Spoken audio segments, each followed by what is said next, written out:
Hi అందరికీ బాగున్నారా? మేము బాగున్నాం. ఈ వీడియో మీ పిల్లలు అన్నం తినట్లేదా? అయితే ఈ వీడియో లాస్ట్ వరకు చూడండి. నేను మీకు కొన్ని టిప్స్ చెప్తాను. మా పిల్లగాడికి అయితే ఇది వర్కౌట్ అయింది. సో మీకు కూడా వర్కౌట్ అవుతుంది అనుకుంటాను. సో చూడండి. నేనైతే ఇప్పుడు మీకు ఒక మంచి రెసిపీ చూపిస్తాను. పాలకూర తీసుకొని క్యారెట్ అలాగే కొంచెం పన్నీర్ కూడా తీసుకోండి. తర్వాత నీట్గా వాష్ చేసుకోవాలి. ఒక బౌల్ తీసుకోవాలి. తర్వాత 1/2 టీ స్పూన్ నెయ్యి వేయాలి. నేనైతే నెయ్యి యూజ్ చేస్తాను, ఎందుకంటే చిన్న పిల్లలకి బోన్ అనేవి గట్టిగా అయితే, అలాగే అందులో గుడ్ ఫ్యాట్స్ ఉంటాయి కాబట్టి. తర్వాత కొంచెం జీలకర్ర వేయాలి, ఎందుకంటే డైజెషన్ ఇంప్రూవ్ అవుతుంది. సో క్యారెట్, పాలకూర అలాగనే కొంచెం పన్నీరును ఇట్లా స్మాష్ చేసేయండి. పన్నీరు వల్ల పిల్లలకి మంచి ప్రోటీన్ అందుతుంది, అలాగే గుడ్ ఫ్యాట్స్ కూడా ఉంటాయి. సో పాలకూర కూడా ఆకుకూర కాబట్టి కొంచెం ఐరన్ వాళ్ళకి ఇవ్వచ్చు ఆకుకూరల నుండి. సో ఇవన్నీ ఫ్రై అయిన తర్వాత మనమే పసుపు వేయాలి. తర్వాత ఒక 1/2 కప్పు రైస్ వేయాలి. రైస్ని ఫ్రై చేస్తే టేస్ట్ బాగుంటుంది. కొంచెం ఫ్రై అయిన తర్వాత ఒక 3 గ్లాసుల వాటర్ వేసి రైస్ అంతా మెత్తగా కుక్ అయ్యే వరకు కుక్ చేయాలి. నేనైతే 1/2 టీ స్పూన్ ఉప్పు అలాగే కొంచెం పెప్పర్ వేయండి. కారం యూజ్ చేయకండి, ఎందుకంటే కడుపులో మంట వస్తుంది కాబట్టి. పిల్లలకి ఎక్కువ కారం ఇవ్వడం వల్ల వాళ్ళు ఫుడ్ తక్కువ తీసుకుంటారు. సో మనం కొంచెం కారం కూడా వేయకుండా ఈ పెప్పర్ వల్ల టేస్ట్ కూడా బాగుంటుంది.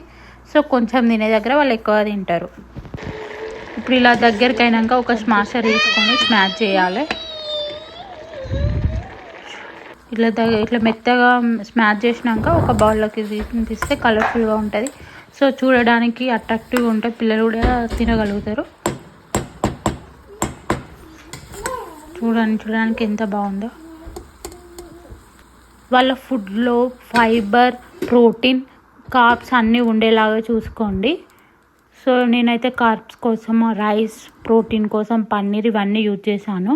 సో పిల్లలు అన్నం తినాలంటే మనం ఒక 2 టిప్స్ పాటించాలి, ఎందుకంటే వాళ్ళకి డిస్టర్బెన్స్ ఉండద్దు, సౌండ్ చేయొద్దు, అలాగే టీవీ సౌండ్స్ అనేవి పెట్టద్దు, అలాగే ఎక్కువ టాయ్స్ కూడా ఇవ్వద్దు. కానీ పజిల్ లాంటివి ఇస్తే వాళ్ళు సాల్వ్ చేసుకుంటూ ఒకే దగ్గర ఉంటారు, మనం అన్నం తినిపించచ్చు.